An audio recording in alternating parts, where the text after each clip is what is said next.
राधे राधे। मेरा जन्म इंग्लैंड में हुआ था और मैं ऑस्ट्रेलिया में अभी पढ़ाई कर रहा हूँ। महाराज जी, मेरे माता पिता आपके बताए हुए मार्ग पर चलने का पूरा प्रयास कर रहे हैं। घर में भागवतिक वातावरण है।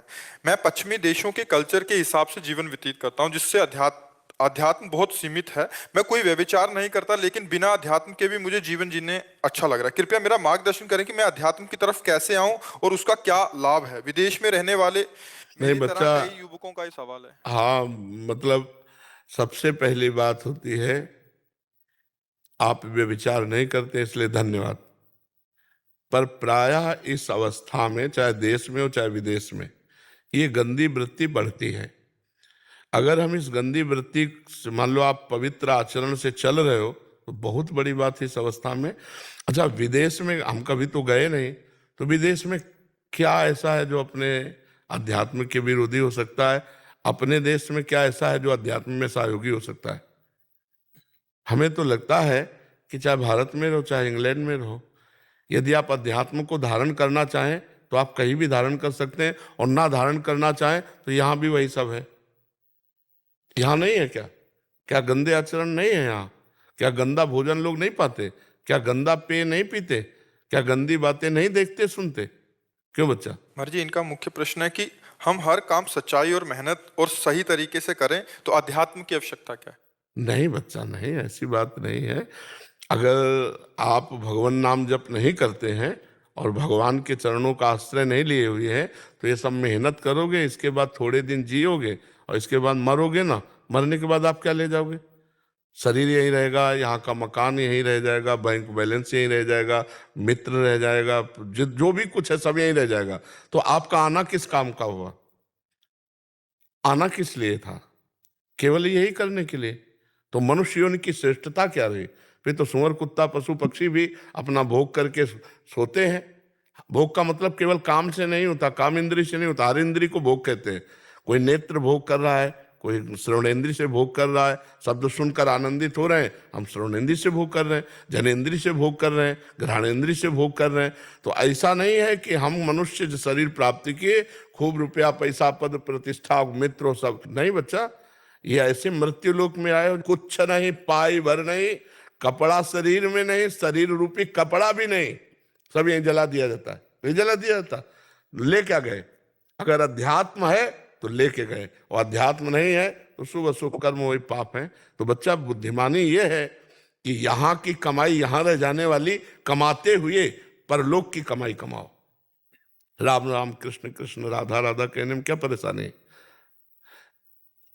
तो बस फिर यही बात है, जब परेशानी नहीं है तो बड़ा आनंद मिलेगा, और परलोक में भी आनंद मिलेगा। यहाँ की कोई भी डिग्री साथ नहीं जाती, यहाँ का कोई पद साथ नहीं जाता, यहाँ का व्यक्ति कोई साथ नहीं जाता, यहाँ का वैभव साथ नहीं जाता, यहाँ का सुख साथ नहीं जाता।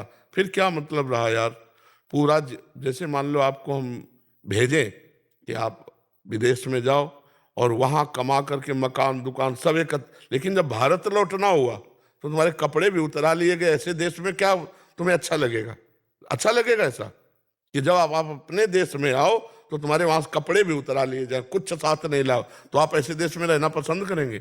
मृत्यु लोक से कुछ नहीं जाएगा। आप हमें बताओ, कोई ले जाता है क्या? राम राम जाएगा। लोग जब 100 ले जाते हैं ना तो कहते भी हैं, राम नाम सत्य है, सत्य बोलो मुक्ति है। भगवान का नाम बच्चा, अध्यात्म आवश्यक है, अध्यात्म आवश्यक है। महाराज जी, ये प्रश्न कभी हमारे मन में भी था महाराज जी। बट ये बाहरी धाराओं से जो अध्यात्म को नहीं जानते, उनके लिए तो वास्तविकता में बनता है कि ठीक है, हम अच्छा कार्य कर रहे हैं और यही करना ही जीवन की सफलता है। बट महाराज जी, ये बात आपके सानिध्य में जाके समझ आई कि अध्यात्म योर जी ये तो बहुत पीछे का मार्ग है। अंदर जो आनंद है, इंटरनल जो एक पीस है महाराज जी, वो तो आज समझ आ रहा है कि अध्यात्म की आवश्यकता क्या है। और हम देखते भी हैं महाराज जी, जो ये सारा कर रहे हैं और बाद में क्लेशित हैं, दुख और सुख के पचड़ों में फंसे हुए हैं, प्रतिकूलता अनुकूलता में। जहाँ आप बैठे, यहाँ एक वृद्ध रूप में बैठे थे, और वो सफल जीवन जिसे संसारिक कहते हैं, तो उन्होंने कहा मैं पदाधिकारी भी रहा, हमारे पास फार्म हाउस सब कुछ है, पर अब मैं भयभीत हूँ कि मरना पड़ेगा और कुछ मेरे साथ नहीं जाएगा, इसीलिए मैं आपका प्रवचन सुन के आया हूँ, मेरा भय निकाल दो। तुम कहे भय से तो निकलने वाला नहीं कि टेबलेट दे दे, निर्भय हो जाओगे। भगवान की शरण में होके नाम जप करो, निर्भय हो जाओगे, निश्चिंत हो जाओगे, निशोक हो जाओगे।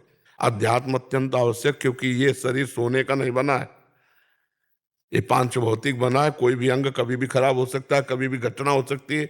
आज सुखी दिखाई दे रहे हो, लेकिन ये सुख स्थायी नहीं है, ये सुख स्थायी नहीं है।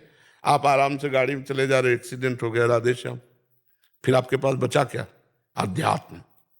ये जो अनात्म वस्तु है, प्रकृति है, ये साथ किसी के ले जाती, साथ जाते भगवान का नाम, भगवान का चिंतन, परोपकार, दूसरों के लिए जो उपकार किया वो बात साथ जाती। तो जरूरी अध्यात्म की नहीं बच्चा? जरूरी जरूरी है ना। हाँ, यही बात सुन। पर हम तुम्हें बहुत धन्यवाद देते हैं कि आप विषय विलासिता वाले समाज में रहकर भी आप कह रहे हैं कि आप ऐसा आचरण नहीं करते, बहुत अच्छी बात है। अच्छा, तिलक लगाना, कंठी बांधना अगर नहीं है और आप नाम जप कर रहे हो, तो भगवान जान रहे हैं ना कि मेरा नाम जप कर रहा है, उससे कल्याण हो जाएगा।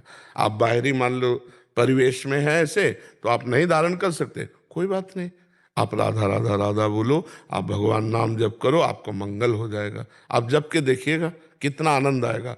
काम करते हुए नाम जप कर रहे हैं, पढ़ाई करते हैं कि पहले नाम जप किया, फिर पढ़ाई बंद की, तब नाम जप किया, देखो आनंद आने लगेगा। अंदर का चिंतन सुधारो तो आनंद आने लगेगा। आप जो कार्य कर रहे हैं वो सब बाहरी है, अंदर के लिए केवल नाम चलाना है बस। किसी का अहित न करो, गंदे आचरण न करो, और नाम जप करते रहो, इसी से परमात्म आनंद की प्राप्ति हो जाएगी। आप देख लेना। और आप भाग्यशाली हैं, क्योंकि आप वृंदावन में आकर के भागवतिक प्रश्न कर रहे हैं, इसका मतलब भगवान की कृपा है आप पर। तो और इसे संभाल लो, ठीक है? मेरा जी एक समझ था। मैं 30 साल से अमेरिका में रह रहा हूँ और मुझे लगता है कि लोगों ने भ्रांतियां फैला दी हैं। वहां पर अमेरिका में अध्यात्म को किस जो है वो ज्यादा आसान है, क्योंकि आपको दिन भर इधर मारे मारे घूमना नहीं पड़ता, पर अपने कमाने के लिए नहीं करना पड़ता, आसानी से आपको कमाई कमाई हो जाती है। तो मुझे लगता है कि वहां पे 15 साल से हम अध्यात्म में जुड़े हुए हैं, तो मुझे लगता है वहां बहुत आसान है अगर आप करना चाहें। करना चाहें तो बिल्कुल वही हमने इसीलिए पहला जो उत्तर में दिया कि क्या विदेश और भारत, अगर वहां बिगड़ सकते हो तो यहाँ भी बिगाड़ने के लिए सब व्यवस्था है। अगर यहाँ भजन कर सकते हो तो वहां भी भजन कर सकते हो, ये बिल्कुल पक्की बात है। आपका उद्देश्य अगर महान है तो आप कहीं भी हो आप महान ही होगे, और उद्देश्य नीच है तो आप वृंदावन में रहकर भी नीच आचरण करोगे, नहीं करोगे। तो तुम्हारे लिए बंबई और वृंदावन और अमेरिका या विदेश कहीं भी हो, अगर नीच आचरण करने वाले हो तो कहीं भी हो नीच आचरण करोगे, और उत्तम आचरण करने वाले हो तो कहीं भी हो उत्तम आचरण करोगे। आप मतलब हजारों लोग विदेश के ऐसे आते हैं जो बहुत, उनकी बात सुनकर हमें अच्छा लगता है कि वो बड़े संयम से, एक अमेरिका में शिष्य हैं जिनको लगभग 10 वर्ष हो गया होगा, पति पत्नी आजीवन ब्रह्मचर्य। तो बहुत से ऐसे भक्त लोग हैं कि जो विदेशों में रहकर भक्ति कर रहे हैं। अगर हमारे हृदय में भक्ति है तो सही बात, कौन रोकेगा? रोक कौन सकता है? सुविधाएं हैं, खूब आनंद पूर्वक भजन करो। और अगर गंदे आचरण करना है तो फिर यहाँ भी है, आप यहाँ देख लो भारत में क्या नहीं हो रहा क्या। बहुत अच्छी भावना है, आप विदेश में रह करके खूब भजन करो और अपने साथियों को भी अध्यात्म में जोड़ो जो अपने भाव वाले हों।